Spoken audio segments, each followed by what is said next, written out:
The death of Jordan Neely is a tragedy. The fact that the man who killed him, Daniel Penny, has faced no charges yet tells us so much about our criminal justice system. What it primarily tells us is that in the eyes of the criminal justice system, at least at this point, that if the victim is homeless, if the person who was assaulted or killed was homeless and very poor, then the act of doing that is not a crime. That somehow homeless people have so little value in the eyes of the law that if you kill them, you can get away with it.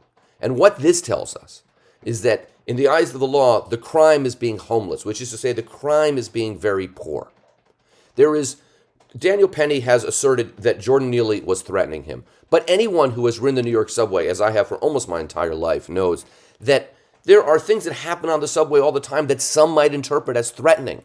And if we all get up and kill people when we think that they're vaguely threatening us, New York City would be the killing fields that people like Jim Jordan think it is. Jordan Neely wasn't threatening Daniel Penny.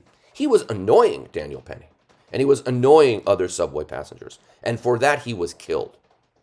And if you kill somebody because they annoy you, or even because in some extreme way you might feel threatened by someone who is much smaller and not obviously armed, then that is vigilante justice. And that is not rule of law. And if Daniel Penny gets away with this, and if the charges are not filed, then we know very clearly the views of the law in New York City about whose life matters and whose lives don't.